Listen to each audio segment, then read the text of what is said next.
Good afternoon. I'm Dr. Bonnie Henry, the Provincial Health Officer, and I'm very grateful to be here today on the traditional and unceded territories of the Lekwungen-speaking peoples, particularly the Esquimalt and Songhees First Nations. And I'm here to give you the update on where we are with COVID-19 here in British Columbia. We have another 35 new COVID-19 positive cases in British Columbia today, bringing our total to 1,445 people. That includes 642 people in the Vancouver coastal area, 558 in the Fraser Health area, 84 on Vancouver Island Health Region, 135 in the Interior Health Region, and 26 in the Northern Health area. We have no new long-term care facility outbreaks. There continue to be 20 with active cases, and we are up to 246 cases in long-term care or assisted living, including 153 residents and 93 staff. And unfortunately, we have an additional 3 deaths, bringing our total to 58 people who've lost their lives to COVID-19.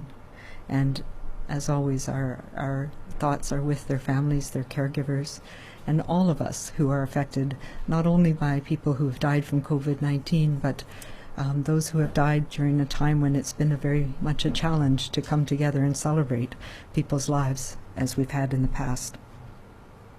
We also have an outbreak, as we reported a week or so ago, at a federal correctional facility in Mission.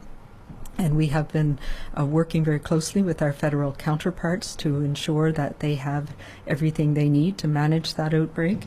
There are a number of both inmates and staff who've been affected, and the total positive cases are up to 26 from that facility. Those are included in the numbers that we report for British Columbia, and as of yesterday, there were 5 people from the Mission facility hospitalized in BC.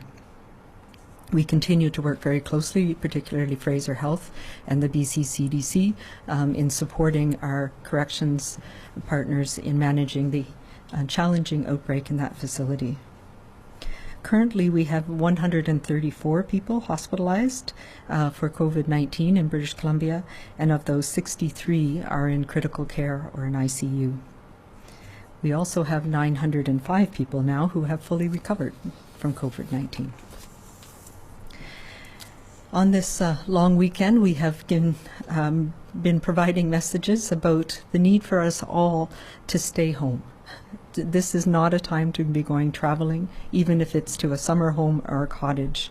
We hope that everybody is off enjoying their weekend, spending time with their close family, with their households, and in taking the time to unwind and to be kind to each other. I sincerely hope that most people have avoided any unnecessary travel. All across the province, we know these physical distancing measures are in place, and we know they're so important to be able to continue the trend that we are having in managing this pandemic. So I want to say thank you for staying home and avoiding putting unnecessary strain on our small communities around the province. And we want to make sure that we're not taking services and support away from those who live locally and need it. It's so important to keep going with everything that we are doing right now. The other thing I want to report on is that we have implemented our new returning traveler protocols at the international borders in British Columbia as of yesterday. So the requirement for an approved self-isolation plan is in place for all returning travelers. This is more about how we can support our fellow British Columbians and Canadians returning from other parts of the world right now, and making sure that they join us in our response to managing this pandemic and keeping our families and our communities safe here in British Columbia. I want to say thank you as well to the many volunteers who are helping to make this happen and who have been active and out there at our border crossings in the past couple of days. And also to our federal partners and the Canadian Border Service Agency, the Quarantine Service. We're all working on this together to do the best that we can to make sure we're protecting our communities and our families here in BC. So this is a long weekend. It's a weekend where there are many reflections and religious ceremonies that are happening over this weekend. And I encourage you all to take that time to connect to people, to connect to your family, your community in virtual ways, and keep the physical distance between us. Let's show that kindness and care to each other by staying home and being safe. And let's all of us take this time to be kind, to be calm, and to be safe. Thank you, and I'm happy to take questions. Okay, so just as a reminder to everybody on the line, please press *1 to enter the queue. You are limited to one question. Please unmute your phones. You will not be audible until we call your name. First question today is from Vaughn Palmer with the province. Go ahead. Good day, Dr. Henry. A couple of questions, I think, on the same topic. You've discussed before the challenge of developing a serology report and that there isn't one yet. And I'm wondering, is the fact that we don't have one of the obstacles to deciding to what degree the controls and rules and orders can be relaxed? And on the same idea, could you comment, please, on this report out of South Korea that some people who were thought to have recovered appear to have reacquired the virus? Sure. So there's a couple of things. Obviously, serology is something that we're looking forward to because it does help us understand retrospectively what's been happening in our communities. And there's a lot of work being done on that. The BC CDC is working with our National Microbiology Lab even as we speak. And so I do expect that we will have a serology test that we'll be able to use very soon within the next few weeks. And it is one of the measures that we will be that is helpful to us in trying to understand what are the things that work, how can we monitor this through time. But it's not the only thing, so it is one of the things that will help us. And we've been putting the building blocks in place for helping us use a serology test when we get one that is reliable and has been validated. And so I do think that will be coming quite soon. In terms of the report out of Korea, yeah, I think in the scientific discussion of that, it's really unclear.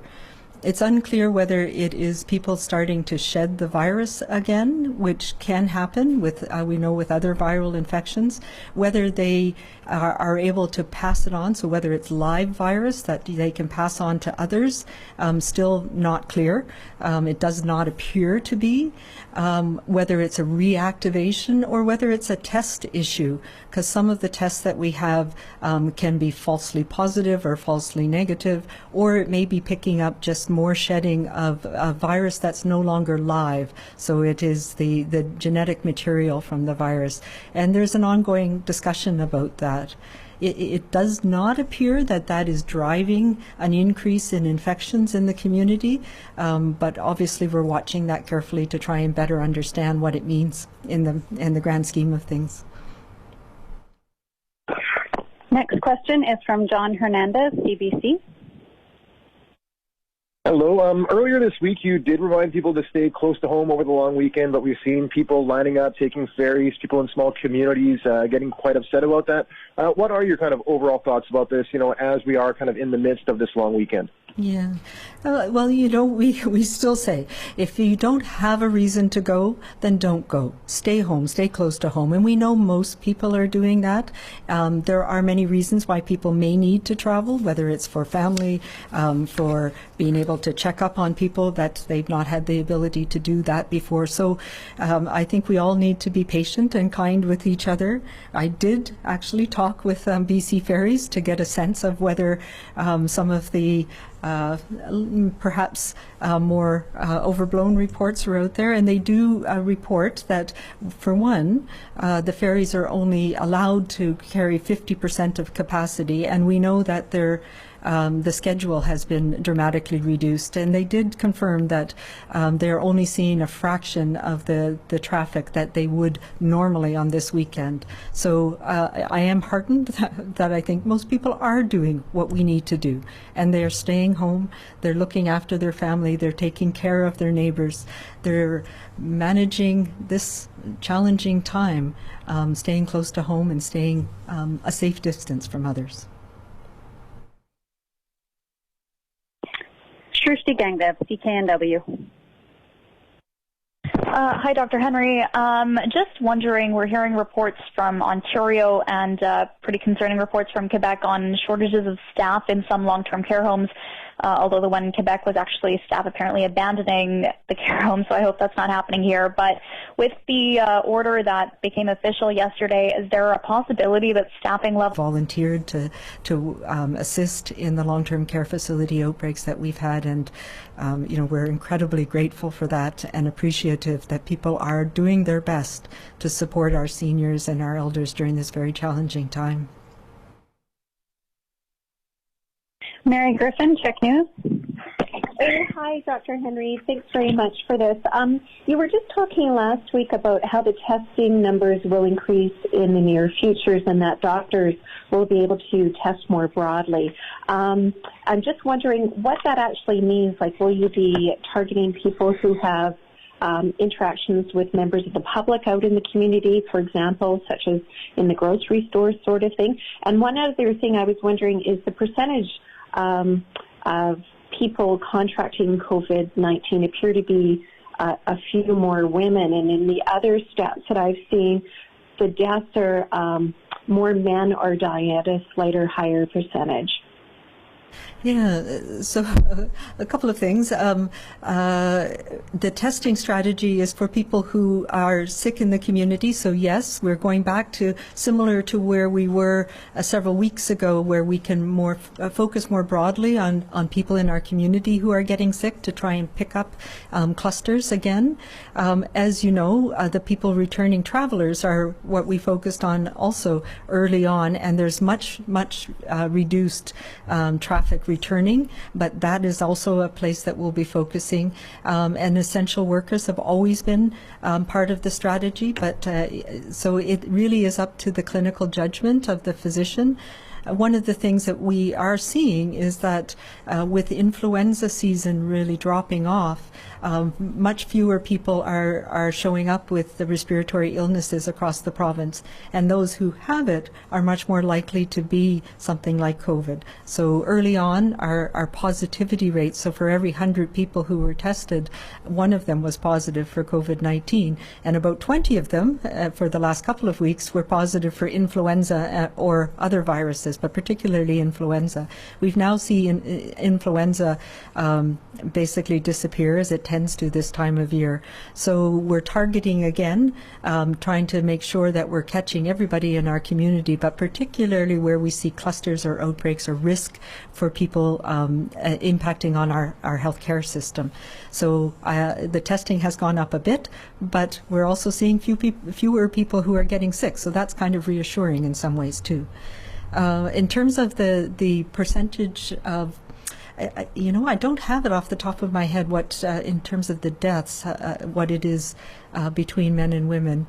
The reflection of the cases who are sick with COVID-19 being a higher proportion of younger women reflects that there's a lot of healthcare workers who are in that number, many of whom had quite mild illness. But the data will be updated on the BC CDC website, and it does give you the breakdown of male and female in that. And I do recognize that around the world we're seeing a slightly increased number of men who are dying from this or hospitalized from this, and nobody's entirely sure why that is. Next, we have Matt Preprost, Alaska Highway News. Go ahead, Matt. Hi, good morning, Doctor. Happy Easter, and thank you for taking the question today. Over the last several days now, you've reported no new care home outbreaks in BC. This week, though, we learned that a care home worker here in Fort St. John has tested positive for COVID and is in hospital in Prince George. The worker is a member of the Blueberry First Nation, and that First Nation is now on lockdown.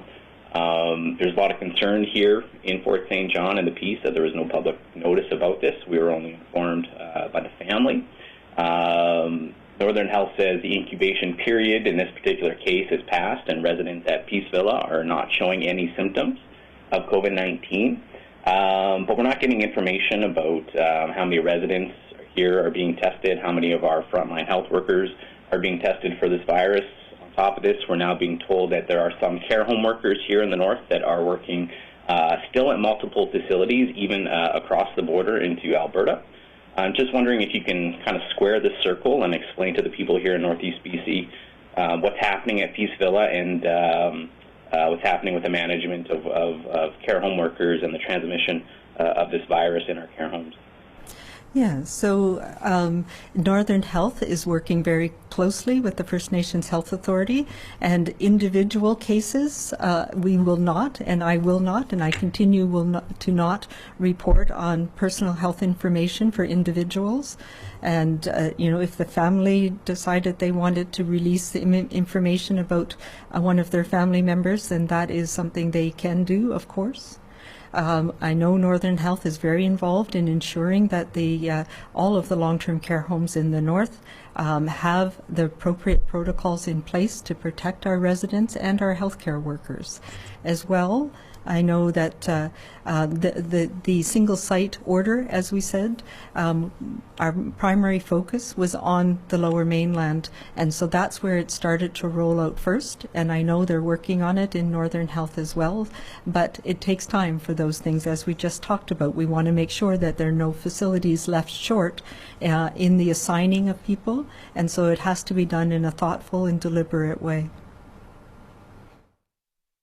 Next question is from Megan Devlin, Daily Hive. Hi, Dr. Bonnie Henry. We're just wondering at what point you might consider stepping up enforcement of that advice not to travel unless absolutely necessary.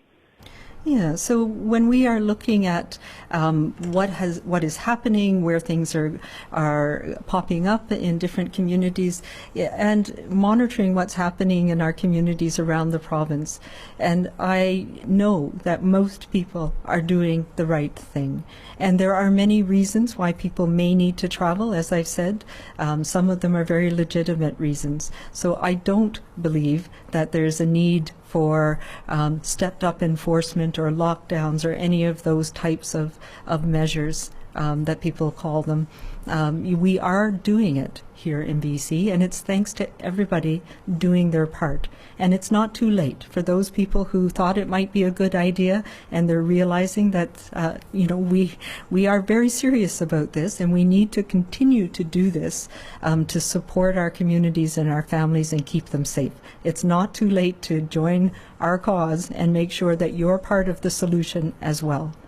The things I mentioned a couple of days ago, that what happens this weekend is going to be reflected in what we see in the coming weeks. And we do not want to see increasing numbers of cases, increasing challenges in our healthcare system. That is what we are doing everything here in BC to avoid. And I know the vast majority of people are on our side on this and are holding the line, and I thank you for that. Keith Baldry, Global News.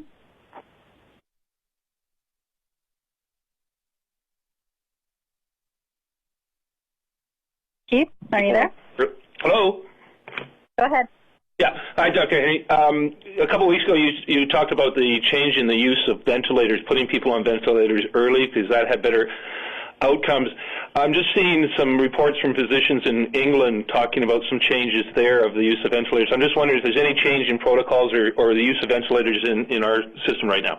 Yeah, there's been quite a few things that have come out, some things from Italy as well, around the types of disease that they're seeing in some groups of people there from the UK.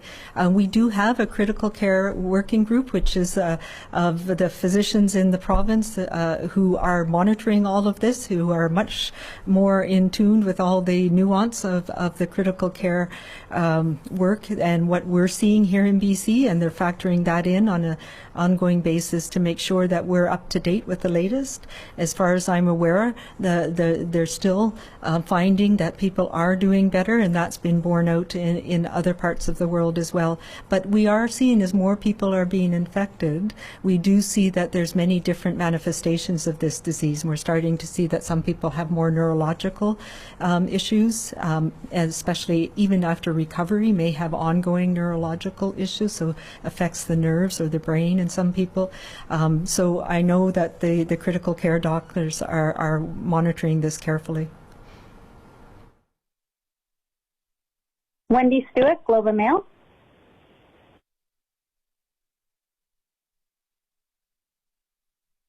Wendy, are you there? Okay, moving on to Lisa Haynes, CTV.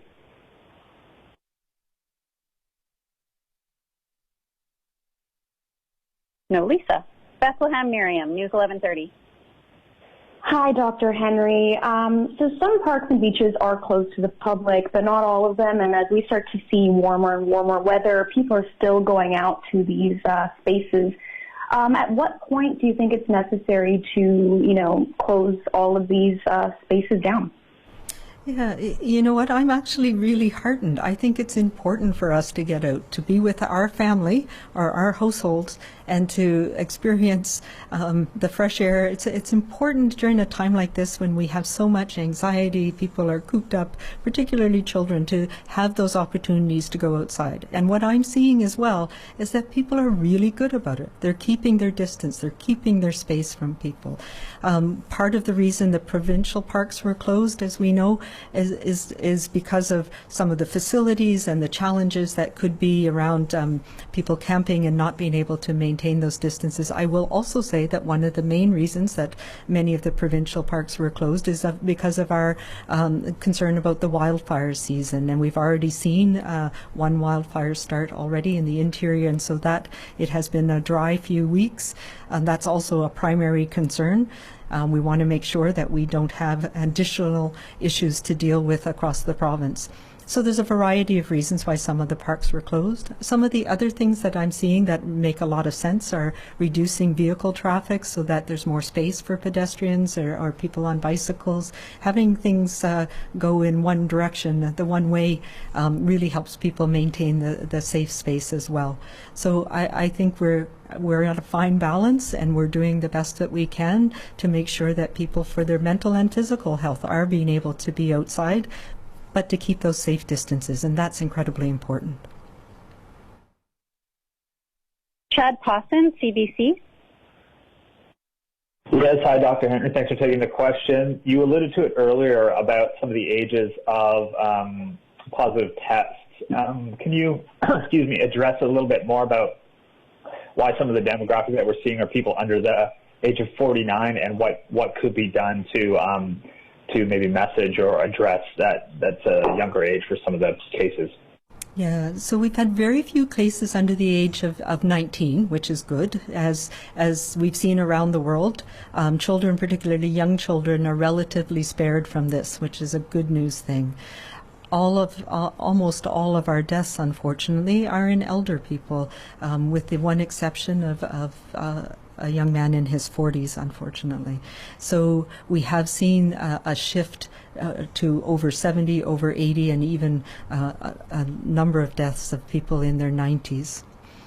But the bulk of our cases of people who've become sick with this are actually in the 20 to 39, 40 age group. And that reflects as well that there's a lot of healthcare workers who have been tested and who have had this illness. Many of them have had very mild illness, but a number of them have been hospitalized. And I say it again, people in their 20s and 30s are not immune to having severe illness with this. And we've seen that in testimony from people around the world, where you can have a very severe pneumonia. You may end up in hospital. But even if you're not in hospital, it is a disease that really wipes people out. It's like having a very severe influenza, and this is not something to take lightly. And that's why it is so important for all of us to maintain those safe distances, to do the things that we know work to prevent transmission, which includes cleaning our hands regularly, covering our mouth when we cough, staying away from others, and staying in if you're sick yourself. Ashley Wadwani, Black Press. Hi, Dr. Bonnie Henry.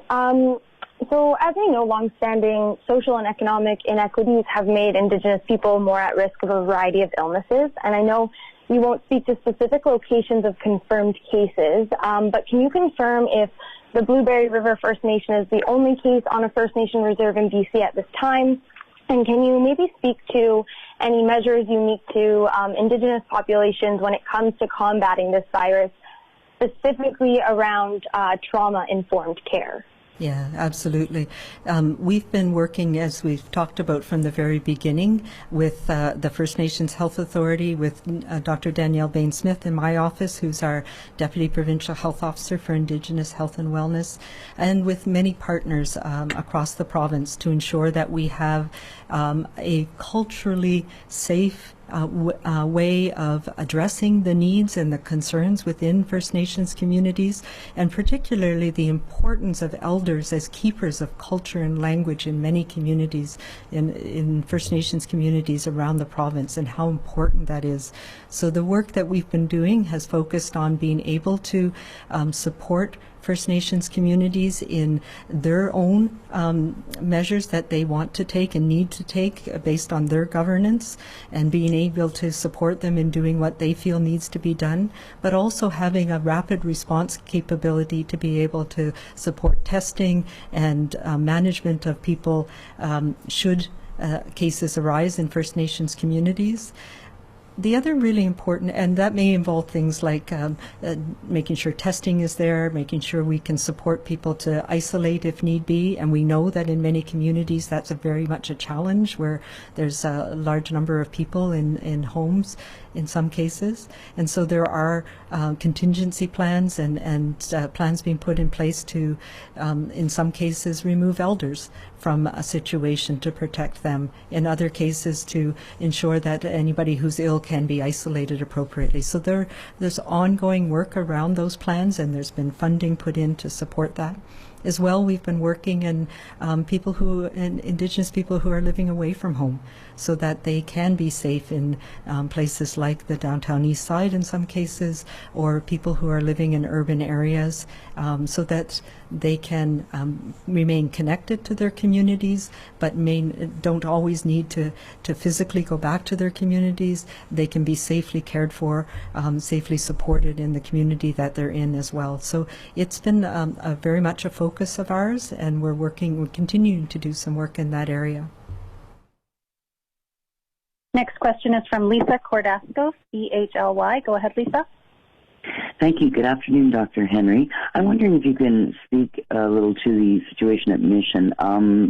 Namely, how does it compare to outbreaks you've been tracking at long-term care homes? And also, do you have any thoughts as to why the outbreak at the provincial institution in the Okanagan has been contained to one, but in Mission, we've gone from 2 cases last Saturday to now 26 in a single week? Does that speak to the ability of institutions to be able to self-isolate people? I think it's a slightly different situation in that, from my understanding in discussions around what was going on at Mission, that there had been quite a lot of transmission before it was recognized. So the protocols that were put in place in the provincial correctional facility, we were able to identify somebody very early, and that has helped us in all of our. It's the same analogy for our long-term care homes. If you're able to catch it early, early, particularly if it's a worker versus a resident. The chances of transmission happening to others in that area go down dramatically. So the process in place, it just, sometimes it's very challenging. As we know, people can have very mild illness or have or not recognize that they're ill for a couple of days, and depending on what their role is in a facility, they can spread it quite widely. So we are continuing to work with the correctional facility in the Okanagan as well, and people are being monitored. The way the facility was set up enabled people to be isolated in different groups. I know it's a more challenging situation in Mission, and we are in the middle of the incubation period in both those cases. So it is very likely, or probability, that there may be more people who show up with the disease, but the infection prevention and control pieces are in place in both of those places now. So it's a little bit more watching and seeing what's happening, and making sure that we are not transmitting, not have opportunities for more people to transmit for the next chain, the next generation of cases.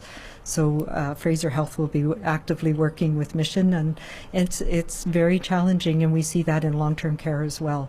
Once you have a number of cases and there's been ongoing exposures, it's very challenging to manage, and that's what we're seeing in the Mission site as well. Next, we have Rachel Haynes, CTV. Hi, Dr. Henry. There were delays that were reported today after China began some additional inspections on the exporting medical supplies. And I'd just like to know, what is the situation like in BC when it comes to personal protective equipment, other medical supplies? And do you think that the federal government needs to step in more so there is more of a coordinated effort? There is very much a coordinated effort, and we were on calls even yesterday, lengthy calls, making sure that we have all of these things coordinated. So I think we're in a reasonable place. I won't ever say good at this point because we know there's continuing challenges, but as we reported, we did get supplies that were needed in over the past week, and we've started some, and this is where I think it's really helpful for the future. Both Canada and here in BC, we started a domestic production of certain things like gowns, for example, which were a challenge. So those things are starting as well, and that will help us in the future. We have been, we're in a okay place right now in BC for all of the medical equipment that we need, but we are continuing to get what we need for the future and making sure that we are supporting across the country. Right now, the biggest challenge is in Ontario and particularly in Quebec, and so I know Alberta was able to provide some needed PPE to Quebec over the last couple of days. We're not in the place where we have enough to share.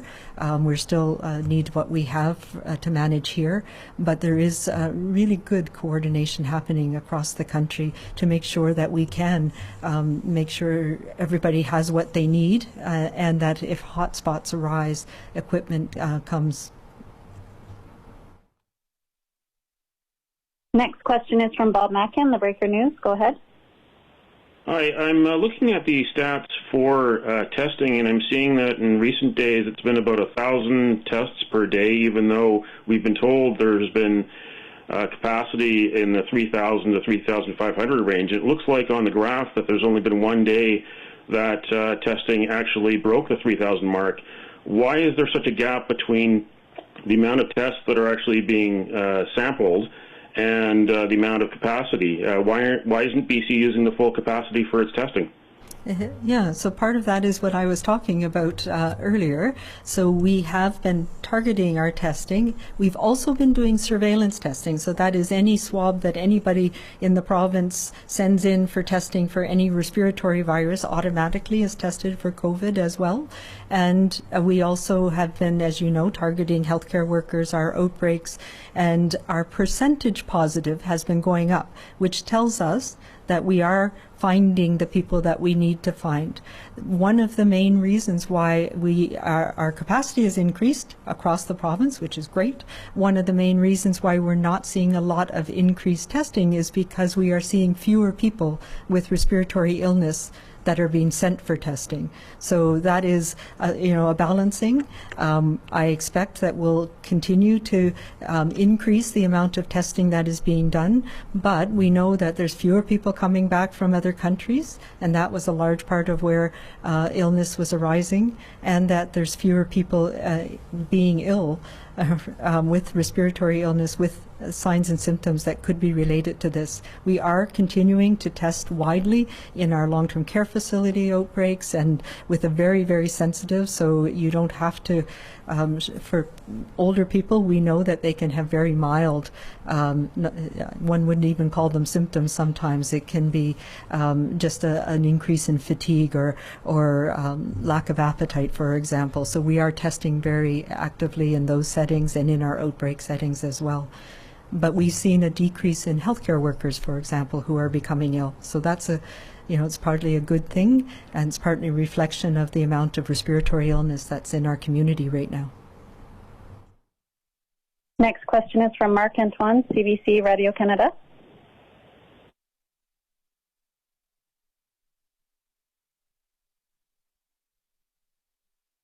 No? Okay.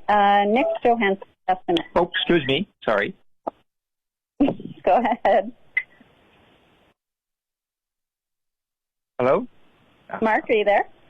Yeah, I'm there. Sorry, it's kind of starting off here. Yeah. So, Dr. Henry, I was just wanting to know, province of Quebec has not excluded students to kind of physically going back to school before May 4th. They said that during their presser yesterday. Is this a scenario that could be considered in BC? And if so, what would be kind of the timeline for such a return to classrooms?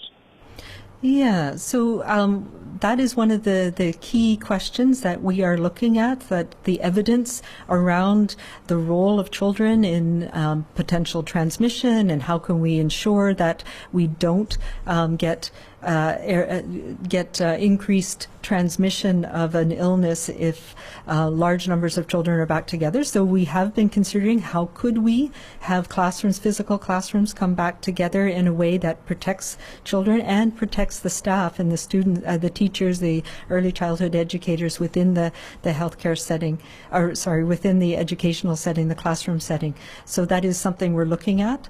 I actually believe that we need to continue with, particularly for the next few weeks, continuing with the virtual classrooms for most children, although it's incredibly important for the children of our healthcare workers and other essential workers to be able to get to have the classroom education in a safe way, as well as we know that children who are more disadvantaged, who are falling behind, when they have gaps like this, they're not as able to catch up. And so we want to make sure that our system is doing everything it can to support those children. So those are the considerations that we have. I'm not going to put a date on it because it really depends on how things manage over the next 2 weeks. And as we said, we are talking about planning for reopening and what that might look like. There's still going to be things like physical distancing, things like hand washing that are not going to change. So how do we do that in the best possible way in our classroom settings is one of the questions that we will be answering over the next few weeks. Okay, we have time for one more question this afternoon. As a reminder, for any reporters that didn't get to ask a question today, there will be a statement released later this afternoon.